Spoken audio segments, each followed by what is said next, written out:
Hey everybody, Andy Barrar, Handy Andy from handyandymedia.com, and today we're doing a review for Best Buy's blog on the Garmin Drive 53. This is a standalone GPS system that you can install in your vehicle, and you can keep your smartphone in your pocket. Does it replace it? Is it worth it? Well, you know what? We're going to find out in this review. So sit back, relax, and cue the intro.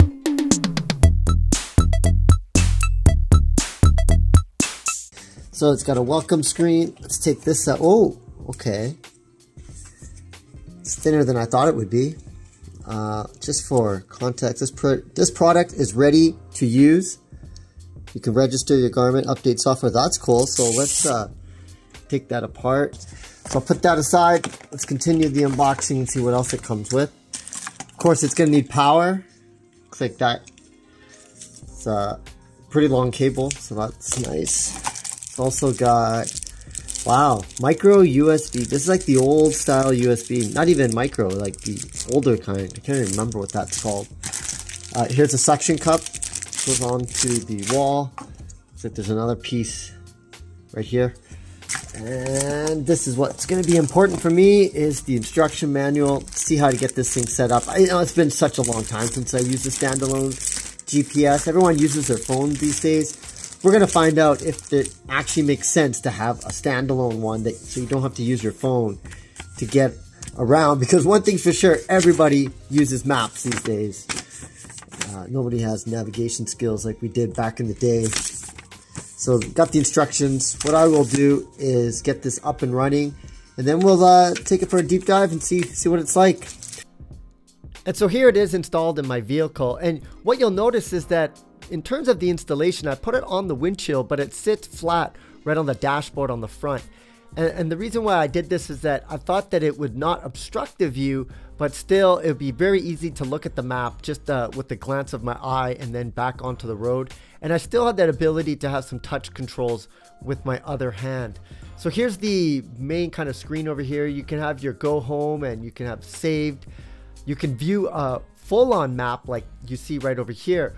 But just like your smartphone, what you're able to do is two ways. You can press the buttons to zoom in and out like that, but you can also pinch to zoom with your fingers if you want. So there's really two ways to interact with it. And just because a lot of people are used to smartphone map functions, I think the Garmin Drive 53 had to do the kind of same experience on their device as well. So there are different types of modes. This one, traffic, I think it's supposed to give you real-time traffic information, but it says the cable is not the correct cable. I'm not sure how that's going to work being a GPS, how it would get that information. This is your history, your trip histories, which I think will become very valuable in case you need to go back to the same area. Instead of having to write it in the address book, you're going to be able to just go back to your history. Other than that, you get your real time here. You see I'm pinching and zooming between the different types of map views. Again, you can press the button to go out to kind of a macro view and then back in to a micro. I wanted to see just how far you could get outside, and actually you can go right up to like Earth. But for most people, I think they're going to want to kind of see a general macro view of the area that they're going into, and then be able to really zoom in exactly to know where you want. And this really just helps you navigate and understand the area that you live in, what north, east, west, and south, the different types of roads, main roads that you take and where it ends you up on the map. But I really like this 3D view, and I think that's a cool thing that they allow, is that you can look at it in 3D or you can look top down. So with the pinch and zoom and all that functions, I think most people are going to be able to interact with it quite easily. Here you can see I'm trying to see just how far back you can get, and you can actually see the globe.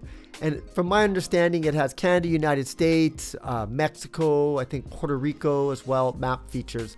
So you're not going to find anything in Europe, but for pretty much North America, you're going to be okay in terms of finding your location with this without using your phone. And so you're going to save money on your data plan if you do it that way as well. So the big question is, who is this for? And you know, I was thinking about this and I'm like, if you spend a lot of time on the road, if you go to the kind of same places over and over again, and you like the map features and you don't want to use your phone anymore, I think this is something worth checking out, because finding and searching new places is a little bit hard. You can do it, but I wouldn't do it on the road. I would set everything up before you head off onto the road. But once you got everything kind of set up, it does give you great turn-by-turn directions. There's the audible kind of cues to tell you when to turn. So it's that same feeling that you have on your smartphone, except it's on a dedicated GPS device that stays in your vehicle. One thing that I would suggest is look at your vehicle and where you're going to run the wire before you purchase this, because that's the one thing that kind of bugged me was this. I couldn't figure out a good path for the wiring. But otherwise, you know, it is a really good thing to have a standalone GPS system in your vehicle. Keep your phone in your pocket and you'll still have that turn-by-turn directions.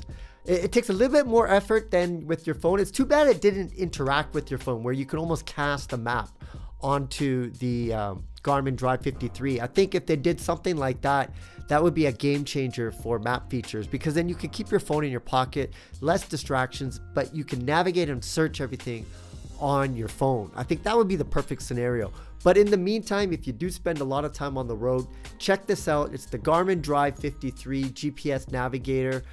It will have to mount onto your windshield, but if you got the space and the real estate and you don't obstruct your view, it's something I highly recommend you check out. I'm Andy Barrar, Handy Andy for Best Buy's blog. See you again next time.